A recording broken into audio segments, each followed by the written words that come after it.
Sabi ko na nga ba eh, nakikinikinit ako na uuwi ka rin sa mansyon ng tatay mo. Eh, syempre naman, ikaw na ang boss ng Lee Hansong eh. Alam nga namang dito ka pa uwi. Nag-usap na ba kayo ni Sunshine? Ano po, yun nga po.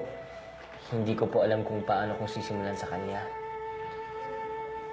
Mahirap kung sa mahirap, pero kailangan mo sigurong ipaliwanag sa kanya.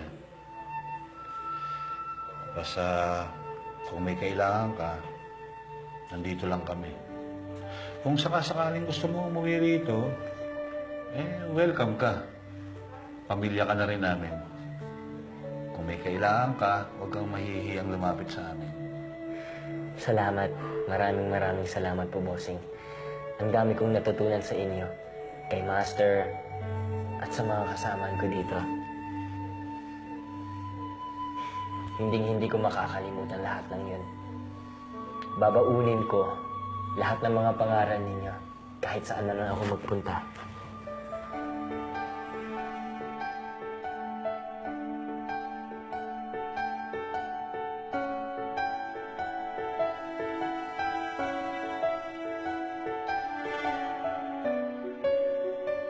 Hindi ko makakalimutan ang lahat ng alaala ko dito sa Lucky Bake Shop. Masasaya at malulungkot. Lahat sila. Itatago ko dito sa puso ko. Maraming salamat sa iyo, Master. Kung hindi dahil sa inyo, hindi ko makikilala ang naging pamilya ko dito sa bakery. Happy birthday, Lolo! Happy birthday, Master! Maraming salamat.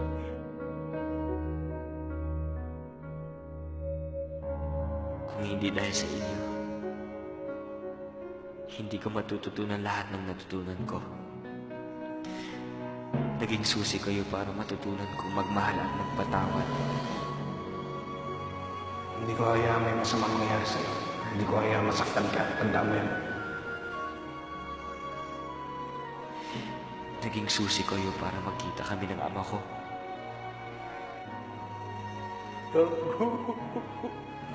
Alam mo, ang lapit-lapit.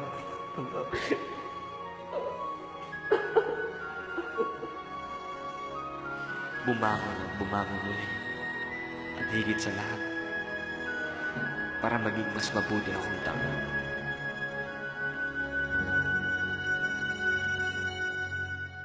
Ayop kong asawa.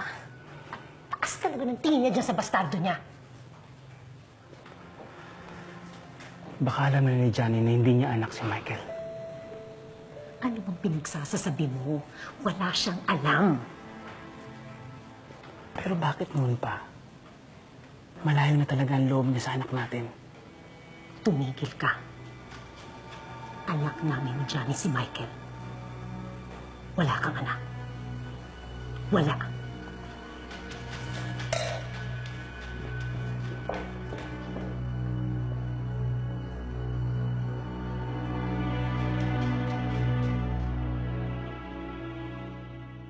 Ano? Sa mansyon ka natitira? Pasensya ka na, Sunshine. Pansamantala lang naman ito. Gusto kong bantayan si Mr. President. Sorry, nabigla lang ako. Pero kung mag-alala, naiintindihan ko naman eh. Saka, sa'yo naman talaga ibinilin yung kumpanya, di ba? Oo hindi ko matatanggihan ang hiningin niyang pabor. Lalo na't wala siyang ibang pinagkakatiwalaan kundi ako. Tama. Bilang anak, tungkulin natin na sundin ang hinihingi ng mga magulang natin. Pero wag mo kami alalahanin, Takgu. Basta, wag mo papabayaan sarili mo dun, ha? Alam ko na hindi madali ang mundong papasukin mo. Pero di ba, ikaw na mismo nagsabi na ikaw si Takgu, kaya hindi ka marunong sumuko. Kaya naniniwala ako, nakakayanin mo yun. Salamat, Sunshine. Malaking bagay sa akin na naiintindihan mo ako. Lagi akong dadalaw dito. Lagi kitang tatawagan. Lagi ako magte-text. At lagi kitang iisipin. Oo na, sige na. Ako rin, Takbo. Lagi kitang iisipin. Namimiss kita. Mamimiss din kita.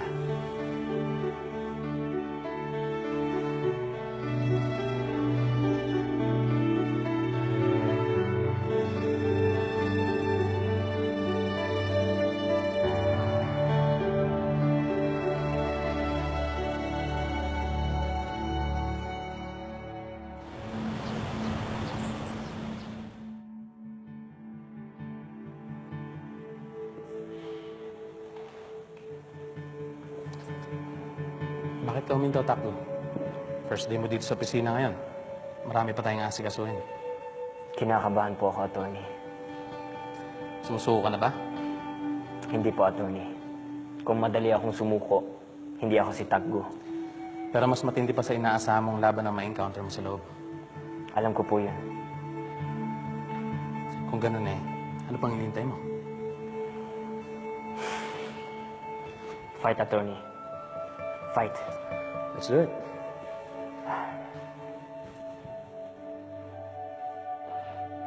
Good morning po, attorney. Good morning, Mr. Takbo. Panyero.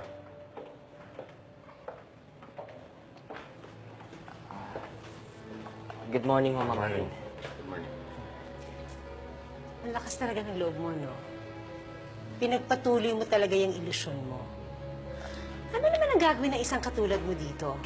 Makikipagpatintero? Ginagawa ko lang po ang dapat kong gawin. Yun ay magtrabaho at pamunuan ng kumpanya hinabilin sa akin ni Mr. President. Eh, paano kung hindi ako pumayag na okupahan mo ang opisina ng asawa ko? Madam, si Takbo na po ang OIC ngayon.